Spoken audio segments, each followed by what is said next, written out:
Гласот на Америка на македонски. Преку една деценија вашиот прозорец кон САД. А сега, директно од студиото во Вашингтон. Добро вечер. Го гледате ТВ журналот News Flash на Гласот на Америка на македонски јазик. Јас сум Лилица Китановска. Мит Ромни победи уште на 3 прелиминарни надпревари со републиканските кандидати за номинација од неговата партија, а на истиот ден жителите на југозападните американски држави немаа време за политика. 12 торнада минаа низ регионот, носејќи возила и уривајќи згради како да се играчки. Почнуваме со вестите.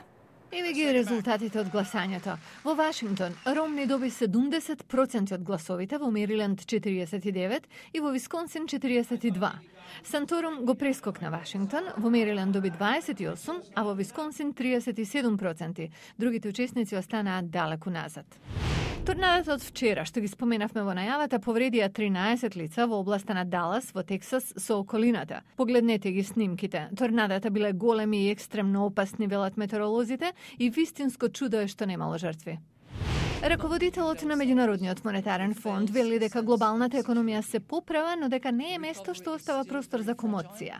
Кристин Лагард не беше ни толку оптимистична кога вчера во Вашингтон зборуваше за европската економија, која рече дека и покрај некои охрабрувачки знаци, таа останува под силен притисок. Поранешниот гувернер на Масачусетс Мит Ромни сега е поблиску до соочување со председателот Обама во ноември и подалеку од неговите ривали, другите републикански председателски кандидати. Зборуваме во светлина на вчерашните 3 победи за него во прелиминарните избори во главниот град Вашингтон, во Мериленд и Висконсин. Мит Ромни прави се што може да звучи како републикански избор. По победите во Вашингтон, Мериленд и Висконсин, тој не губеше време, отиде веднаш во напад на председателот Обама, демократ, за економијата. Во општеството на Обама, центрирано на владата, таа е што треба да стори повеќе, зашто економијата е на пат да прави помалку. Председателот Обама исто така отиде во напад, критикувајќи го Ромни и неговата поддршка за буџетот предложен од републиканците во Конгресот. Тоа е тројански конј, преправен како план за намалување на дефицитот. Во суштина е обид да се наметне радикална визија на нашата земја. Тоа е едвај зацкриен социјален дарвинизам.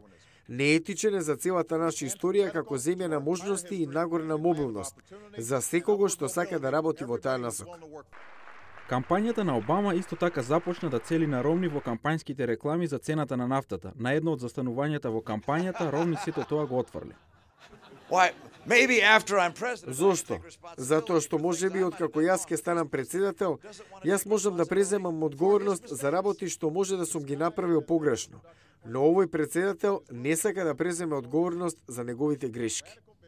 Но републиканската трка не е завршена. Поранешниот американски сенатор Рик Санторум, главниот ривал на Ромни, полага голема надеж на неговата сојузна држава Пенсилванија. Дами и господа, Пенсилванија и половина од другите луѓе во оваа држава се уште не го кажале својот збор. Барем засега, републиканската трка продолжува.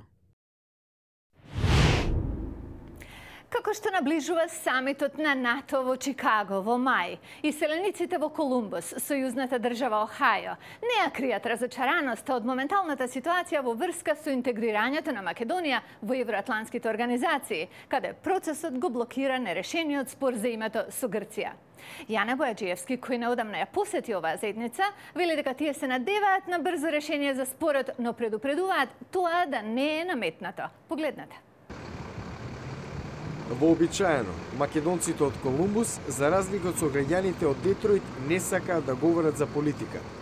Па сепак прашањето за европската интеграција на Македонија посекако им е на ум, особено со се поинтензивното лобирање на македонската дијаспора за приемот на Македонија во НАТО, уште на самитот во Чикаго. Тоа на 30 март во писмо до председателот Обама го побара и група од 54 конгресмени од обете партии. Елена Полојац, која работи во фирма за електронски компоненти, не е голем оптимист за преговорите меѓу Македонија и Грција. Трајно решение не се надевам. Искрено. Заради тоа што нашата држава се вика Македонија и така и ќе остани. Според нив тие не сакаат името Македонија да се спомни во државата. За Томи Христовски, управник во банка во Колумбус, поддршката за членство на самитот на НАТО во Чикаго треба да дојде од секој иселеник. Секој македонец треба да стори се што може и да ги контактира владите во земјите каде живее, да стави подпис на петиција и да стори се што може да се чуе вистината за Македонија и да објасни колку е важно за земјата да биде дел од НАТО. Влезот во НАТО за Македонија ќе значи зголемено чувство на безбедност, особено во регионални рамки, размислува адвокатот Томи Танев, но предупредува компромисот да не биде на штета на Македонија. I think that to pressure the Macedonian community and the Macedonian government into swallowing Притисокот врз македонската диаспора, но и врз владата во Македонија да проголтаат наметното решение за името би имал катастрофални последици врз македонскиот идентитет и самодоверба. Се надевам дека ќе се најде некое решение, но јас сум роден и секогаш се идентификувам како македонец и не планирам да го променам моето име. Сепак, компромисот е можен, но одредена мера, коментира битолчанката Сузана Николовска. Па по мене некој дел може да се додаде, ако треба, ако е за да влези во НАТО и Европската Унија, али да не биде целосна промена, тоа ќе биде многу значање за сите македонци. Да си останеме македонци и да бидеме така како што сме. Нема голем оптимизам дека преку ноќ е можно решение за името, спроти самитот на НАТО во мај во Чикаго. Ваков е впечатокот од разговорите со македонските иселеници во оваа сојузна американска држава. Јане Бојаджиевски, Глас на Америка на македонски, Колумбус, Охајо.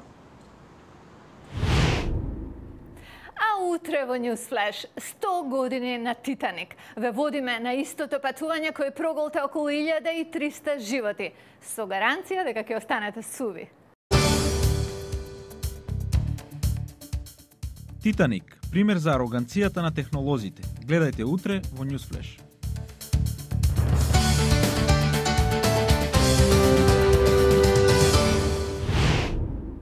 Тоа е се за емисијава. Може да не гледате, слушате и читате и на интернет на адреса glasnaamerika.com или да се дружиме на Facebook. Поздрав до утре. Јас сум Лилица Китановска од студиото во Вашингтон, а вие го гледавте Newsflash на Гласот на Америка на македонски. Пријатна вечер.